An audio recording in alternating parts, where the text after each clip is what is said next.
the Mutual Broadcasting System presents Richie and John.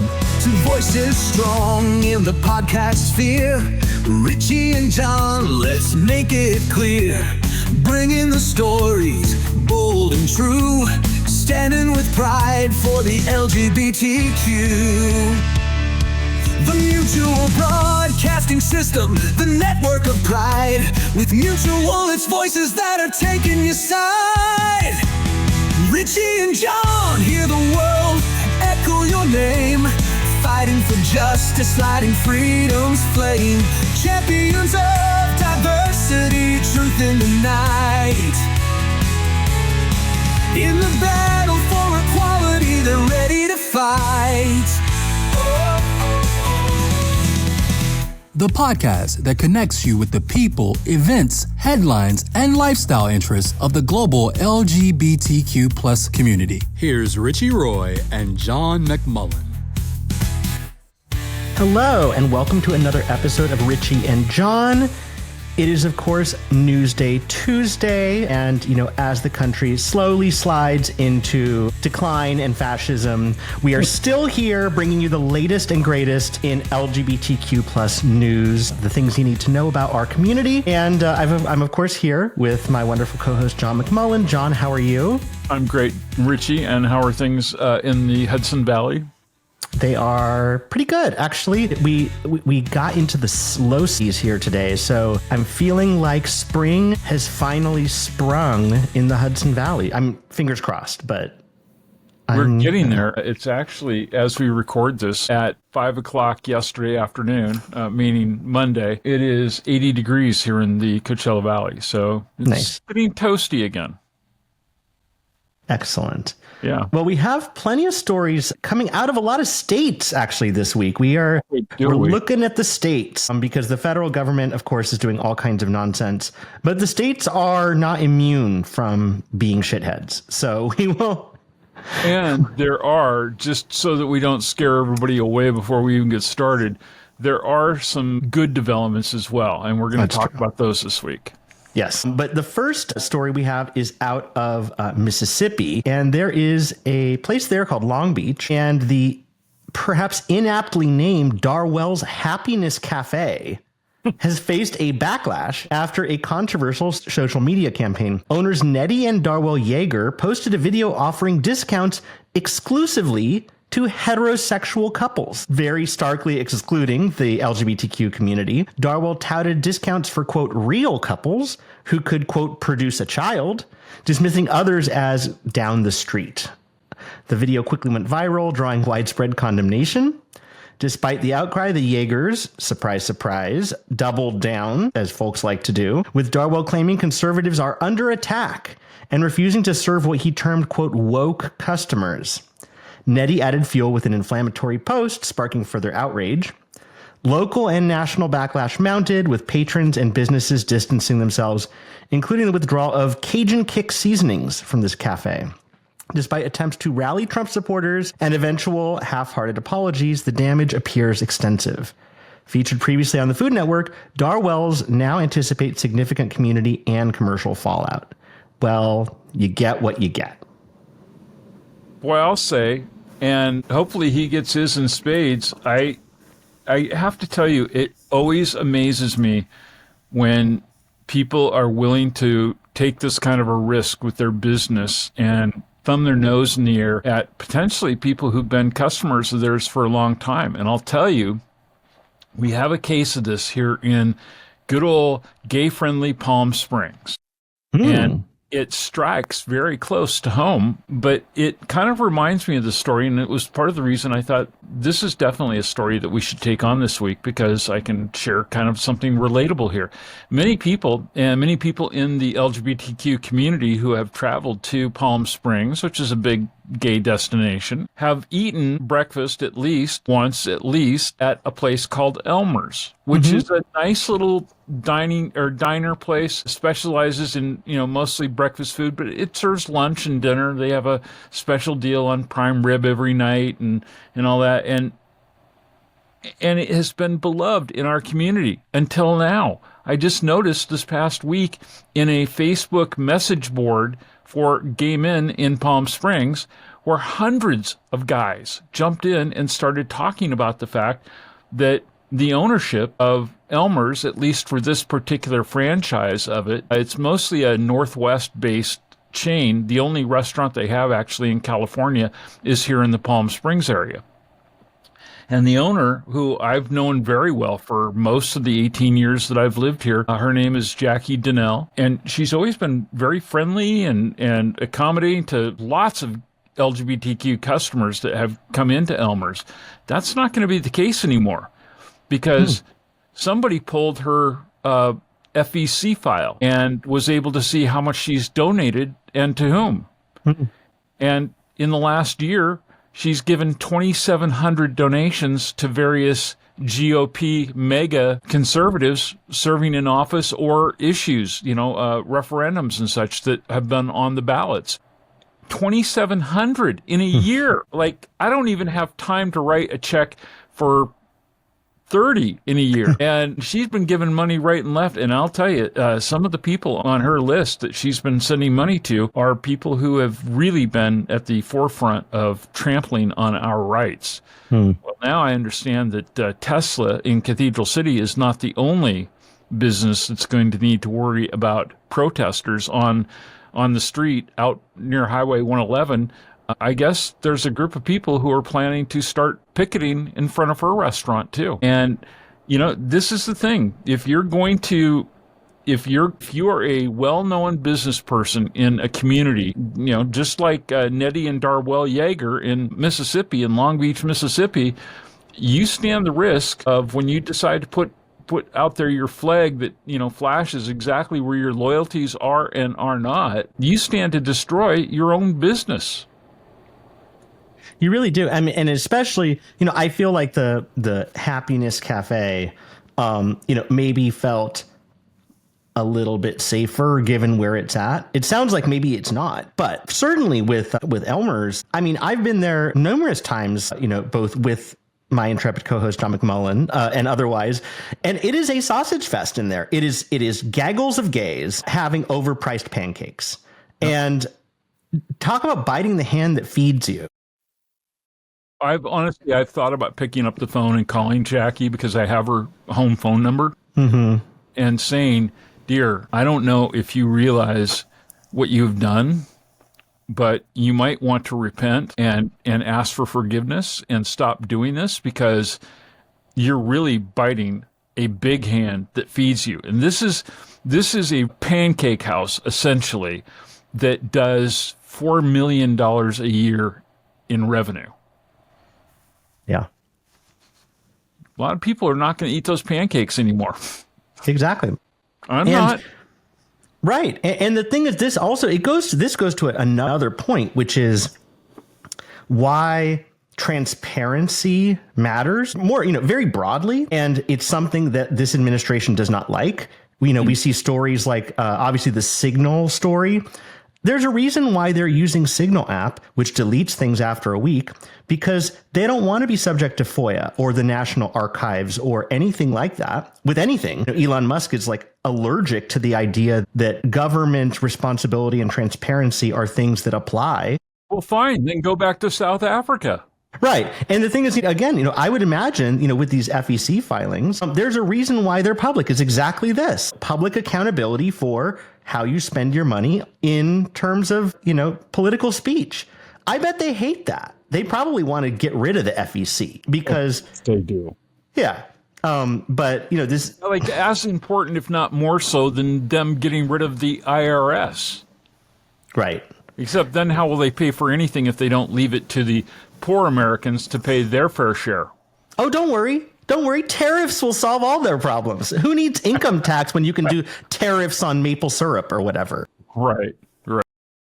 So, but anyway, so Happiness Cafe, not so happy after all, it turns out. And we have a new thing where we are asking our audience questions. We'd love to hear from you. So a couple questions on this subject.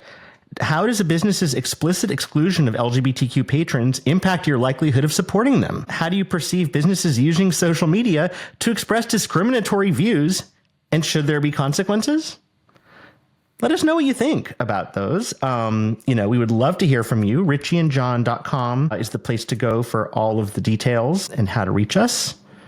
And we would love, again, to hear from you. Do you have a restaurant or a business near you that has pulled shenanigans like this? Where you find out that the store that sells the little trinkets turns out to be run by monsters? Let us know. We'd love to hear that. And also, how do half-hearted apologies from these business owners, how do those affect your view of their intentions or their sincerity in doing this kind of thing? That's kind of, it's like Jackie's been such a great friend over the years. And of course she knows, Charlie and I are even on her discount plan. Mm-hmm. And, just flash the name and we get so much off on every meal ticket. But I don't care. I want it all off from now on because I'm not going to go there and fund somebody who's going to take my money and feed it to the likes of a Josh Hawley or somebody Marjorie like Taylor that. Greene. Exactly. Yeah. And so I feel like I owe it to her not to get in her face. I don't want to be mean about it, but I feel like I owe it to her as somebody who's been a customer there for 18 years. Mm. And at one point in time, I'd say we were spending at least $12,000 to $15,000 a year there. We ate there almost every weekend and oftentimes for many years, at least once, if not twice a week. And I feel like she needs to know this is how it's impacting people who've been really a major part of their success and who've, through word of mouth have told everybody in the world, hey, this is the place to go on Saturday or Sunday morning, or if you want an inexpensive piece of prime rib or, whatever. Mm-hmm. And I think everybody has kind of a duty to do this and to share with people when they find out that places that they have been loyal to and, even somebody who lives in Arizona, not a member of my family, but friends of my family, they gave Charlie and I a gift card for Christmas this past December, and it was to Elmer's in Palm Springs. We haven't used it yet, and now I almost want to tell them, do you mind if I go in and cash it in and take it, somewhere else? I'd rather spend my money at Jack in the Box. Right. Come on. We have to quit funding our own discrimination. Mm-hmm. 100%. Yeah. I was glad when I heard last week. Of course, I've left the Twitter sphere, but I was happy to hear that some of my other friends who have hung in there and stayed with X finally, and these are people who were supporting it by getting the blue verified check mark on their accounts, that apparently I heard that Elon raised the monthly rent for that blue check mark, something like $50 or something like that. And I couldn't believe it when I heard that, because when I got one, a year ago or whatever, maybe longer, it was only like $4.95 for a month. And when I heard how much they were upping the charge for this higher level of service, I was like, oh my God, I hope that people are not going to stick with that. And I was really pleased to hear that some people were dropping that, because that's some serious, that's, like what, $600 a year that you're throwing in to have yourself discriminated against? Come on. Right. There comes a point. Yeah, and I was thinking about this generally, about how to do this project of not funding our own demise. Mm-hmm. And there's I think there are the obvious choices, like the Chick-fil-A's, maybe like the Walmarts, Amazon is one that, it's hard to disentangle from, but if nothing else, absolutely minimizing your interaction with it. And I want to address that for just a second. How I'm dealing with that particular one, because you're right. It's really hard because so many mom and pop or smaller businesses, specialty businesses, have gone out of business because they cannot compete with having that stuff delivered to your door right from its Chinese doorsteps. And, especially for somebody who works with a lot of electronic goods and things like that, it's not like I can go down the street and go to Radio Shack and get wire and connectors and things like that. So what I'm doing now is I'm still going to Amazon and I'm looking for those businesses that are mom and pops that sell certain things, and I'm finding out who sells that stuff, and then I'm going and looking for a direct link to them to see if I can buy it direct from them without having to go through the Amazon deal, because Amazon takes a huge chunk of the revenue from those stores. And if I can, I will. If I have to get it that way because it's the only way to get it, then I'll still do it. But I've really cut back on my use of Amazon. Yeah. And certainly not for things like the Prime Video or Amazon Music or Audible or any of that stuff. I just won't buy that stuff from them because fuck them. I mean, even though we distribute the show through Amazon Music, I even thought about, it's gotten down to so few people listening through that means, I've almost thought about just dropping it. Yeah, I mean, I think that you brought up a good point, which is kind of cutting out the middleman, getting as low on the totem pole as you can in terms of cutting out steps where there might be folks that are using money against us. And, one of the thing where I find it really tricky too is because there's a lot of sometimes complicated factors. Because, for instance, I like to buy American as much as I can with things like clothing, linens, because a lot of reasons, labor, usually it's sort of labor that is well compensated. The product is good. The quality is good. There are many good reasons to buy American. But when you're buying American from small businesses, there is a real likelihood that the person on the other end of that website is MAGA. And it's like, do I buy a well-made, American-made product that supports American workers' livelihoods, but is a MAGA person? Or do I buy the Adidas version, which is made in a country with terrible labor conditions and is probably cheaper and maybe even cuter? Where's the trade-off there? What do I do about that? Well, do you know what I did 2 weeks ago about that? I think I told you that I was concerned that some of the vendors that we've used to get things, various swag and stuff like that, are people who are MAGA supporters, because I've seen some of the products that are coming out of their factory and they taste kind of MAGA-ish. One of our biggest vendors for shirts, I wrote a letter to them, and actually customer service passed my letter on to the president of the company. And in the letter, I said, I need a copy of your non-discrimination policy for your company. And I said, depending on what it says will depend on whether or not we continue to order anything through you. I actually have 2 orders arriving this week, and one of them is supposed to have arrived this afternoon. I haven't seen it yet. However, when Fred, the president of the company, wrote back to me himself, he sent me their policies. And even though they're based in North Carolina, but they are, it turns out, very progressive in their policies. And they are committed to non-discrimination, again, based on sexual orientation and so on. So they kept a customer. Yeah. I'm glad that I didn't just go with my gut instinct without actually asking. But this is a step that Tim Gill bravely took as the CEO and founder of Quark, the software company in Denver, Colorado, several years ago, when they were facing Amendment 2 in Colorado. And he sent a note to the hundreds of vendors that Quark had for all sorts of things and said, you need to file with us your non-discrimination policies for your company, and we will determine whether or not you will continue to be a vendor with Quark based upon that. And as all these things have been starting to happen, I've been thinking, hey, that's going to be the exact same policy here with the mutual broadcasting system. We have an ability to determine who we will do business with and spend our money with. And I'm going to spend it with companies like we do with Costco that actually honor and cherish our business and our right to exist as equal human beings. Yeah.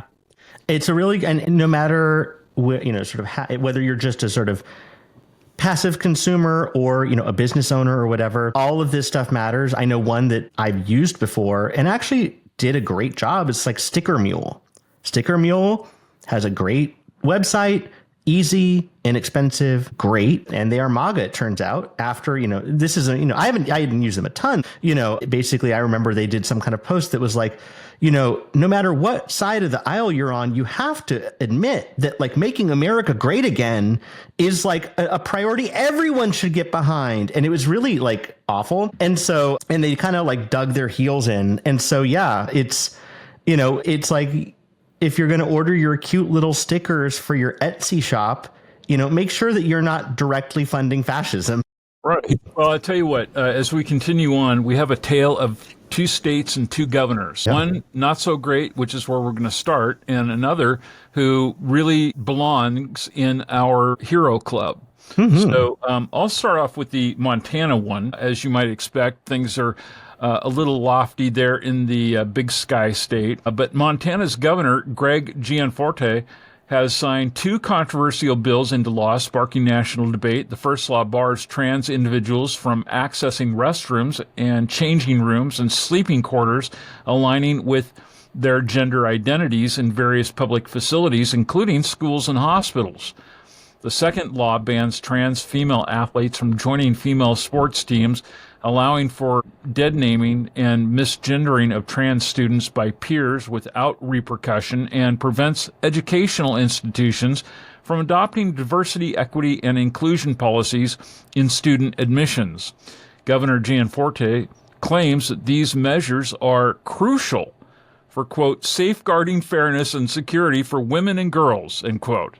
Because, there's so many trans people out there who are just waiting to make them uncomfortable, like, say, when you have a playboyish soon-to-be president who goes into a girl's changing room or dressing room at his owned and operated beauty pageant with teenagers. I mean, who would you be more afraid of? At any rate, he says that these are crucial safeguards and dismisses concerns over their discriminating nature. A trans legislator, Representative Zooey Zephyr, anticipates that the courts are going to find these laws to be unconstitutional, asserting that the bills infringe on trans people's rights and safety. The American Civil Liberties Union also criticizes the legislation, stating that it increases the dangers and discrimination that is faced by trans and intersex individuals here in the United States. So how do these developments in Montana impact your views on the broader national movement concerning trans rights? I know they don't sit well in my stomach. No, look, I want to step back because there's a thing here that's happening with the way that they're framing their anti-trans initiatives in states and federally that is grotesque, is this, quote, protection of women and girls. Like you mentioned, it is extremely ironic that the people who are talking about championing women and girls, are also interested in deleting mentions of historical women of import who, again, from the very top are adjudged to have sexually assaulted women, who have talked about grabbing them by the pussy, you name it. And the thing is, it goes down the food chain. If you read stories for more than 2 seconds, you find that, whatever podunk town, the top GOP person there, it's like, turns out that, he has been convicted of trying to solicit a 13-year-old girl. It's this party saying that they are protecting women and girls. It's the same thing, same ridiculousness that they are using as a cudgel against institutions of higher education. They're talking about anti-Semitism, taking funding away from universities because they are allowing anti-Semitism to flourish. This is the same party that has Elon Musk doing a Hitler salute. The idea that they are the champions of, of Jews in America is also ludicrous. It's ludicrous, and it's Orwellian. And so the idea that all of this sort of trans panic and disenfranchising and dehumanizing and trying to erase trans women from existing in sports and otherwise. And what are there? There's like a half a dozen trans athletes at the collegiate level out of, a country of 315 million people. Right. And also just this idea that, that in a hospital, of all things, you're a trans person, who is in like a acute medical crisis. And even if your doctors and nurses want to treat you with dignity and respect, that the government's saying, no, this trans woman has to be, has to be with someone who matches their biological sex. It's cruel and inhuman. And Well, it's also out of character for them as well, since they are the party that even with heterosexual, quote unquote, real women will not give them the right to make decisions to stay alive with regards to their own body autonomy, if they in fact need to have an abortion to save their own life. It's true. It's true. And even if you look at some of the things like these voter registration things, there are some, I think it's the SAVE Act, at least some version of it, that required a birth certificate that matches your current name in order to register to vote. This would disenfranchise almost every married woman in the country, because very few married women go through the process of getting a birth certificate reissued with their new last name. Whether that was just a great idea. Really, yeah. I have an awesome idea. Every freaking woman in the country should just automatically tell everybody that they date right from the get-go, go fuck yourself. We're not getting married. I mean, seriously. Like, why would you get married if you were basically being locked into slavery? Right. And again, this is a party that I don't know if it's in Project 2025, but many of them have talked about trying to get rid of no-fault divorce even. Yeah, right. Yes. They want to roll things back to, where you traded a couple fur pelts for a wife, like it's insane. But we do have a story from a different state with a different outcome. And I have to say, this governor. I love him. Is awesome. He is. Illinois Governor JB Pritzker recently made a strong statement at a human rights campaign dinner, reiterating his support for the LGBTQ community and commitment to fighting against what he calls the Trump administration's attempt to reverse LGBTQ rights victories, which they are trying to do.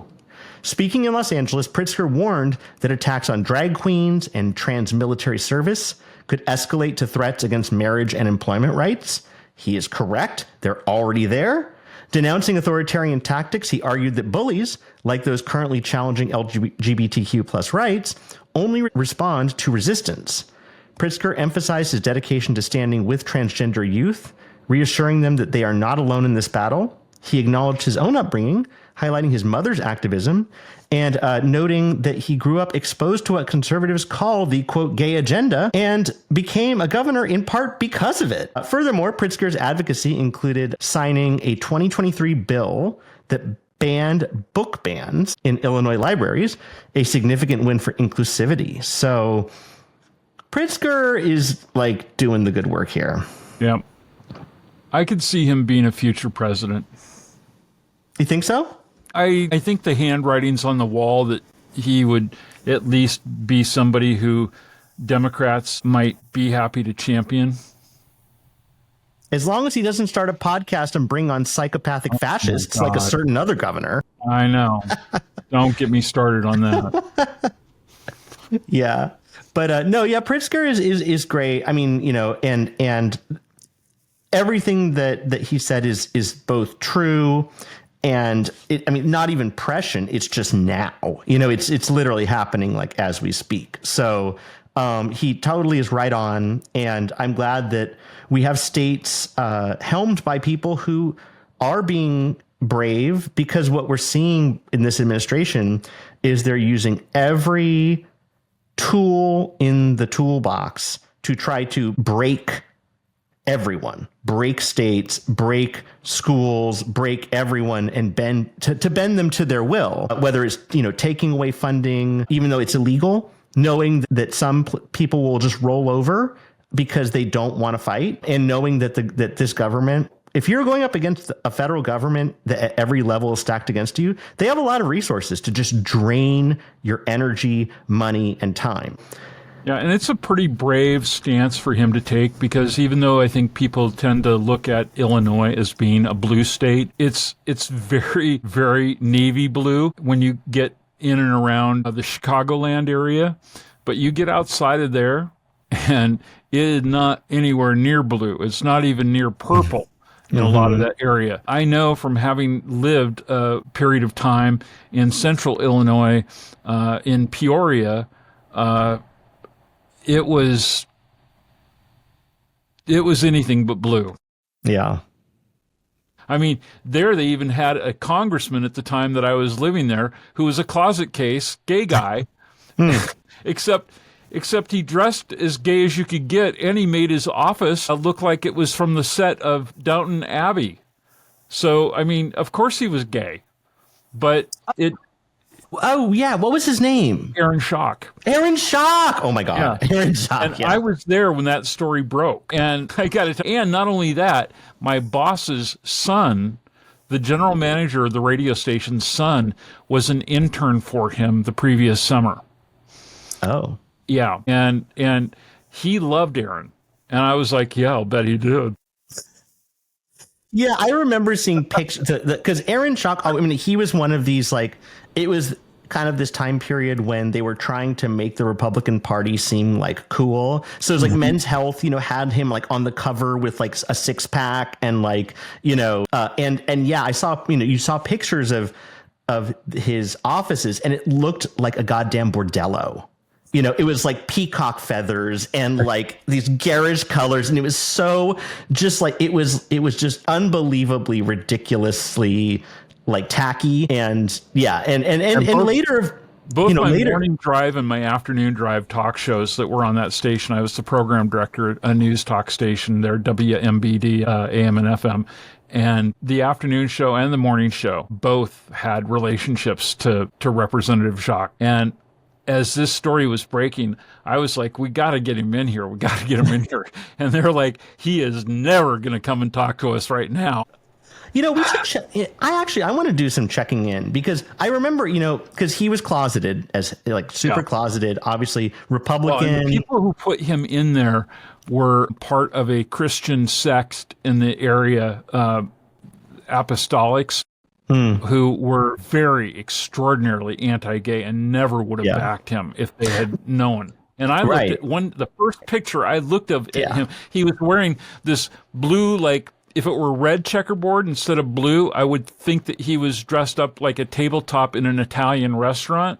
I remember this picture, the cornflower blue gingham shirt and white like funds or something. And And I was like, that guy is gay. Yeah, and I think it was like even like a lavender grosgrain ribbon belt. Like it was so over the top. Like, yeah, I saw that. I remember that picture seared into my brain. But he was so closety, but like it was so obvious. But then the thing is, I remember after he left in disgrace because there was also a lot of sort of misuse of funds and just kind of Well, yeah, because he spent all that money to have his office done like literally like Downton Abbey. And there was other stuff too, like mileage, like misuse of like odometers for mileage. There was a lot of shady stuff. But after a year or a while, he kind of suddenly he was on social media shirtless at circuit parties. Right. And I'll tell you what, when the general manager's son, when I saw him the first time at a 4th of July party that as a group of radio stations we threw for the whole city right down on the shores of the Illinois River, and I met Evan for the first time, I took a look at him and I was like, yeah, Mike, I don't know. I might want to have a conversation with my son and find out exactly how things went during that internship. Right. Yeah. And I remember at the time, people in social media were there was a lot of controversy, but a lot of discourse because, he is in many ways, kind of a conventionally attractive, fit guy. And, after he kind of left in disgrace, he did kind of come out and then was hitting the circuit parties shirtless with a 12-pack and all that. And a lot of guys on the social media were thirsting after him. And we're like, yeah, Aaron Schock can get it. And then a lot of other folks were like, excuse me. He was a conservative and probably still is and was actively ran against us. I put him right there in the camp with our friend, the little bear cub from England. Sully? Andrew.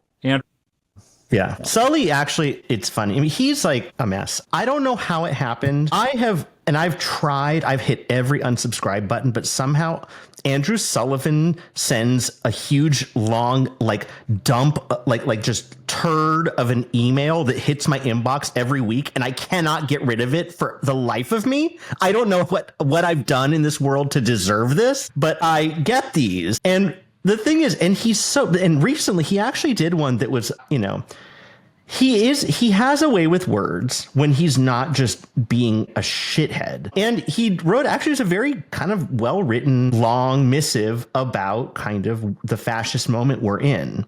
And I was like, okay, you're right. You have done nothing in your whole life ever to do anything other than aid and abet where we are at now. So you have reaped what you've sown, and now you are po-faced and shocked by it. Whatever, dude. Come on, Andrew. Well, in 2001, Michelangelo Signorelli and I outed him with his profile on AOL Instant Messenger raw muscle glutes, which he was using to hook up with guys from and milk loads, according to his profile, from his profile on AOL, who is meeting at the gym, where he also had some encounters face to face with Barney Frank. It was a sordid mess. Yeah, but yeah, no, these kind of neocon or just con gay men are just wild. Yeah. Hey, but anyway, we have other stories. We do. We've gone a little bit far afield, but it was a good conversation because it does it's good to have a little bit of memory here, about what has happened, whether it's Aaron Schock, whether it's Andrew Sullivan, because also even people let's say a Lindsey Graham, it's just good to think about different kinds of people and the lives they lead. I'll leave it at that. Moving to a different state, a state in the beautiful Pacific Northwest. Yeah. The federal government has targeted an Oregon school for transgender athlete inclusion. The U.S. Department of Education, what is left of it, has launched an investigation into Portland public schools and the Oregon School Activities Association over allegations they violated Title IX. The Office for Civil Rights claims the district allowed a transgender girl at Leotis v. McDaniel High School to compete in girls' sports and access the girls' locker room. Actions they allege breach federal law. Craig Traynor, acting assistant secretary for civil rights, emphasized the Trump administration's stance to safeguard women's sports from perceived equality threats. Portland Public Schools Superintendent Kimberly Armstrong stated that the district's policies comply with Oregon's inclusive state law, which permits transgender students to participate in sports aligned with their gender identity. Armstrong assures commitment to dignity and respect for all students within legal frameworks differing from federal perspectives. Oregon is among several states defending trans athletes' rights against recent federal scrutiny. This story brings up a lot of things. We talked already this episode even about the kind of hypocrisy and insanity about protecting women and girls. The federal government's executive order, or the Trump executive order, that basically gender doesn't exist anymore. It's biological sex and that's it. But there are all these different overlays here. Craig Traynor, the acting assistant secretary for civil rights, the OCR, Office of Civil Rights in the Department of Education, previously did things like, look into protecting, whether people of color were discriminated against, whatever happened to the good old days when the conservatives at the federal legislative level were of the mind that things needed to be left to state control, that states' rights mattered. They've never truly believed that. That was always a canard, because when a state like California had, for instance, stronger environmental protections than the national EPA, they would do everything in their power to have this hydraulic effect where you could only have things as protective as the federal government. You couldn't be better. And they also have things where you can be worse. So they basically say, states' rights. States should have the rights to do whatever they want, unless the state wants to do something they don't like, in which case the state should not have that right. They've always lied about that. And, here, and we're in a collision course here because, again, like with Maine, where the Maine governor told Trump, I will see you in court. And he started yanking funding from Maine's higher ed institutions. We're going to be in a place where the federal government is going to be forcing situations where states will be in conflict with either federal law or at least federal interpretations of law. And then we get into this like very thorny area of supremacy clause. And they're really, I think, trying to get things to the Supreme Court to get this Supreme Court to say, when in doubt, the federal government's thoughts win every time. That's kind of what they're going to do, whether by hook or by crook. They're going to say, if you're a state that wants to, put stones in the pockets of trans people and take them out and dump them in the river, fine. If you want to protect trans folks, we're going to yank your funding and we're going to make life, we're going to make it miserable for you. Do as we say. Exactly. And it's the kind of classic hallmark, again, of authoritarian regimes. There was a story that, these tariffs that are incoming, especially the automotive tariffs, which are going to be crazy and not good for anyone, not good for local dealerships. And we've talked about local dealerships before, engines of local community building, funding Little League, and sometimes sending, a float down the Pride Parade. All that kind of stuff. That's all going to be affected by these automobile tariffs. But the Trump administration has basically told the automakers, you can't raise your prices when we do the tariffs. Yeah. That's price controls. That is a classic, basically nationalizing industries. Yeah. So much for the idea of free trade. Yeah, exactly. But, all of this leads to our story that is, again, a hopeful story, because all of this stuff is baloney, and more people are feeling the hurt. Whether it is if you're trying to call the Social Security Administration to do anything, good luck. If you're trying to call the IRS to figure out how to even pay your taxes properly, good luck. If you are worrying about, let's say, a thing like a pandemic, don't call the CDC because it doesn't exist anymore. Well, this past week, TV host Rachel Maddow spotlighted a significant shift in American protest culture, highlighting unprecedented numbers attending demonstrations and town halls across the country. Maddow emphasized that participation is swelling in both blue and red states. Recently, Tesla dealership protests exemplified that movement, with citizens defying government pressure to cease nonviolent protests against the administration's policies. A notable demonstration took place in Cherry Hill, New Jersey, drawing 600 to 700 participants, and Maddow also focused on protests against major federal cuts by the Department of Government Efficiency, led by Elon Musk. The influx of participants even influenced House Speaker Mike Johnson to advise Republicans to avoid town halls altogether. Where viral videos of spirited constituent confrontations abound, though some, including Johnson and former President Trump, current President Trump, claim that these demonstrators are paid actors.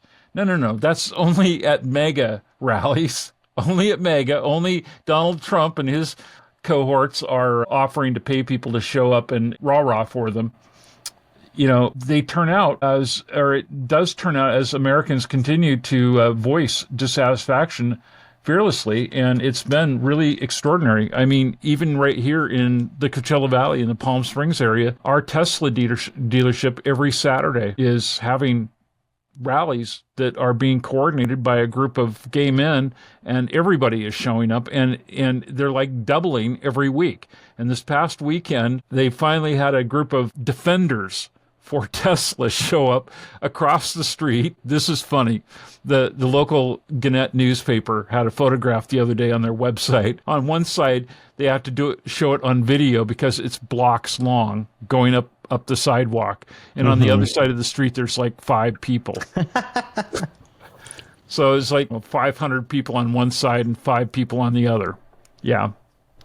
But, to go back to this paid actor thing, they've always have said this is when there are just groundswells of people who are interested in listening to what Democrats have to say. This goes back years. They have said, for instance, that George Soros is paying people the thing that's so ridiculous about this is obviously George Soros is not paying people to come listen to AOC talk.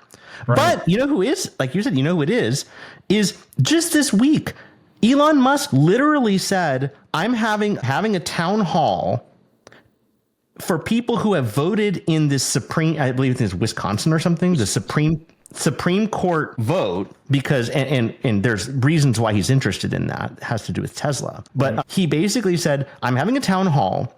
If you voted, you can come and I will give out 2 $1 million checks to someone in the audience randomly.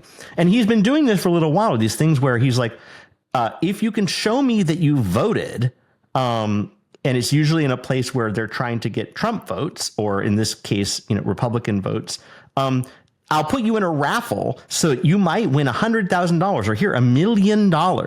So paid actors, George Soros isn't doing it. Elon Musk is. Come on. Yeah. What I'd like to see is the people who win that money take whatever the net income is after taxes and give that to Democratic candidates or causes. That would be great. That would be the ultimate fuck you. Mm-hmm. Mm-hmm. That would be awesome, actually. But so it is true. People are getting pissed off. People will continue to get more pissed off. Again, like we're sort of leading in here, as things start to just continue to break down, when they realize the things that are happening now in months, weeks and months ahead will have real effects. Things like defunding. Recently, they are closing down an independent agency that funds libraries. It gives grants to state and local libraries to do things like maintain databases and stay open. And suddenly libraries will close. Museums were also impacted. Museums will close. You can't call Social Security. You can't call IRS. It's just more and more people are going to realize, wait a second, Elon Musk and Donald Trump have made it so like I literally can't live my life anymore. And so I think, and they're taking away things that you, not them, you have paid for. Mm-hmm. You already bought this. You already bought it. And, the thing I always think about with this stuff is Donald Trump and Elon Musk are selfish people, first of all, obviously, and narcissists. But they don't care about anything other than themselves. But especially when you think about, the things like arts, libraries, museums, the VA, IRS, CDC, none of this they've never read a book. They've never gone and listened to a beautiful piece of music. They've never been to a library. They don't care about museums. They don't care about veterans. So basically they're like, why the fuck would we want to spend a red cent on any of these rubes and idiots and woke people and people of color or gays? Let's not. And eventually it even trickles down to things like farmers, with the US aid shutting down, and tariffs. They don't care about them either at the end of the day, because they've never been on a farm. They don't know what a soybean looks like unless it's on a plate, at Masa. So, yeah, people are going to get pissed and continue to get more and more pissed. So I can't wait to see that continue. And I hope it really takes hold. Yeah, I bet Donald Trump doesn't even realize that it's cannibalism for him whenever he eats bacon. Right? I know. There was a very funny picture, and I don't like memes generally, but there was one that really did crack me up, which was a picture, and it was the Oval Office, and it was JD Vance with a blush applicator and a bag of Cheetos, and Donald Trump sitting there with an orange face. It just cracked me up. It was very cute. It was just the way it was done was perfect. But anyway, we will end on a story about perhaps a gay U.S. president. And it could happen. I mean, maybe, sort of. It could. I mean, I know at least one person who I would not mind seeing as a gay president. And I believe we've talked about him on the show before. His name might be Pete Buttigieg, but, maybe it's not. I don't know.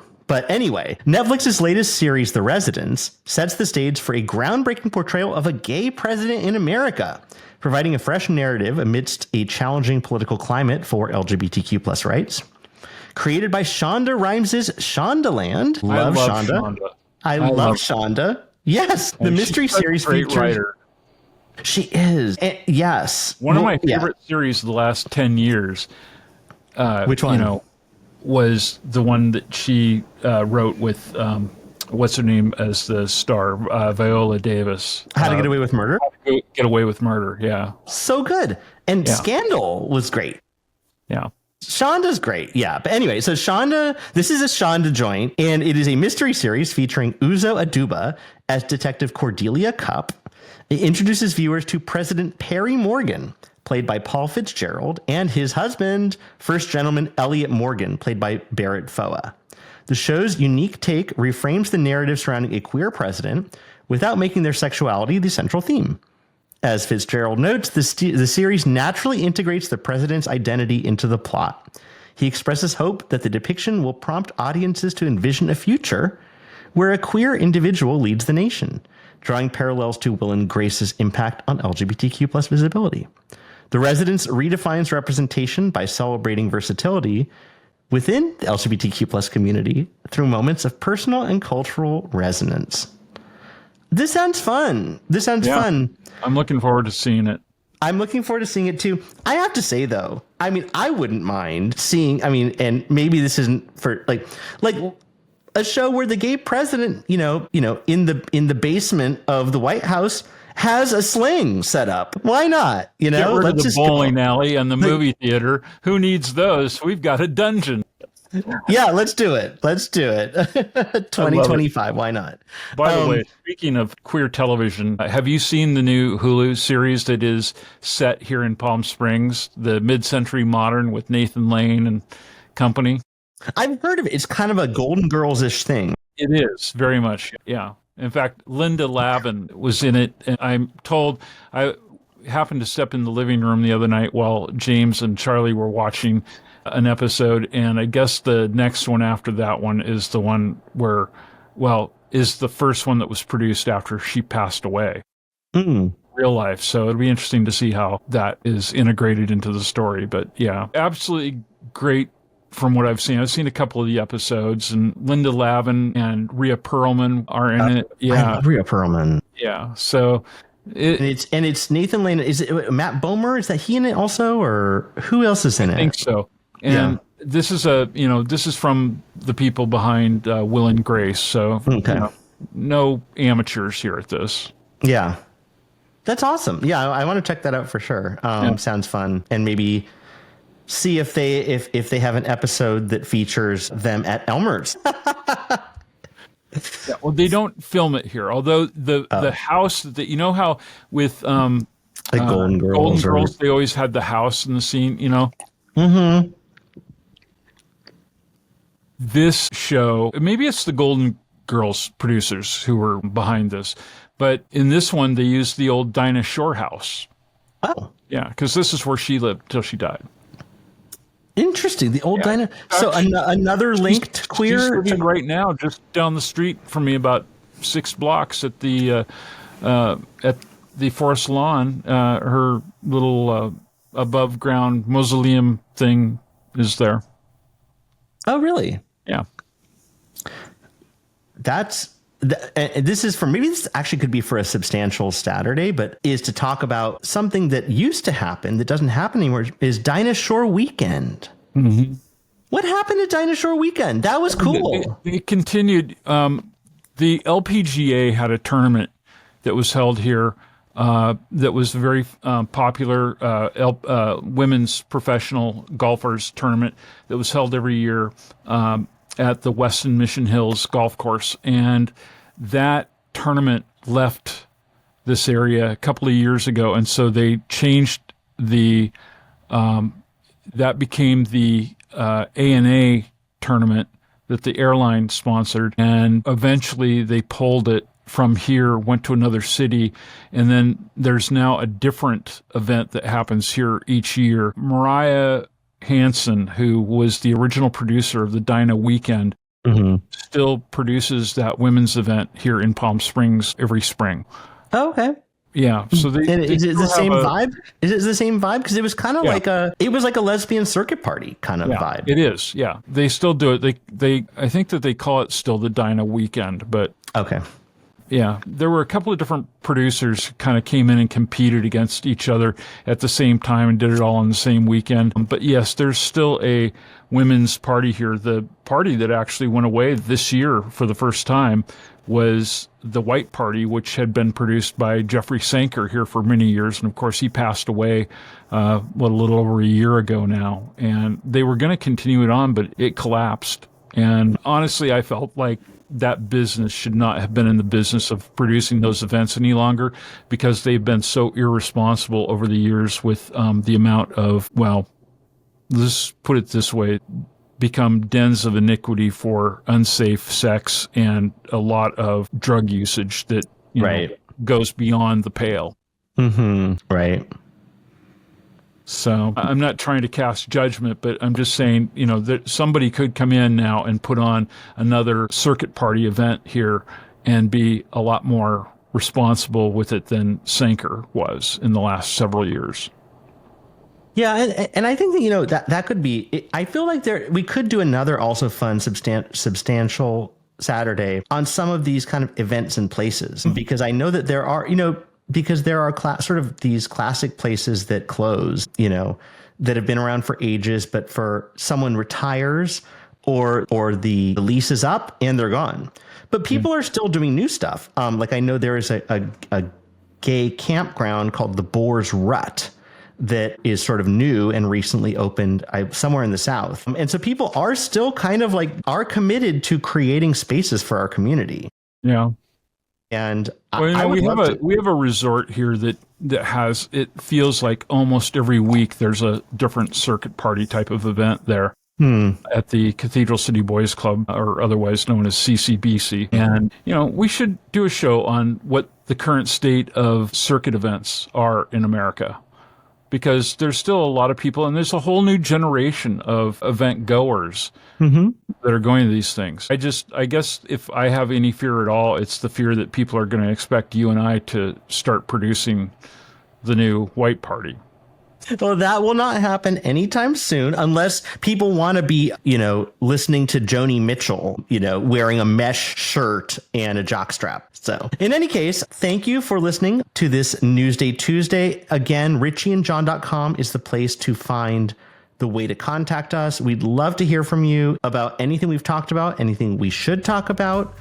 We've got a phone number. The phone number is 878-768-8825. Right here on your screen.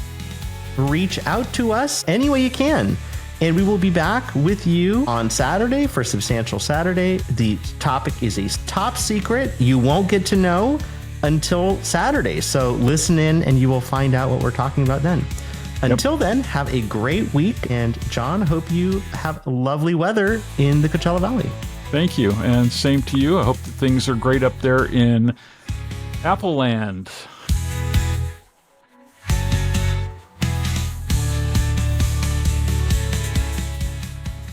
Thank you for joining us on Richie and John. This podcast is a production of the Mutual Broadcasting System and is available at richieandjohn.com, as well as most major podcast portals, including Apple Podcasts, Amazon Music, and Spotify.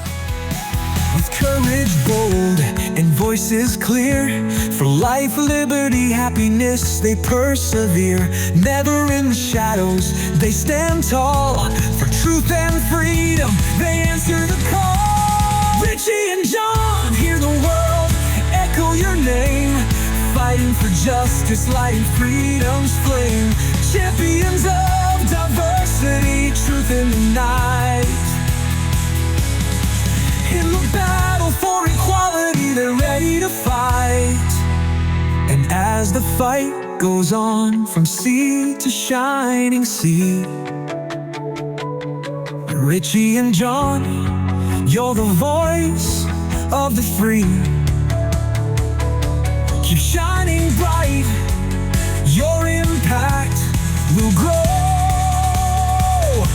The world stands with you on the Richie and John Show.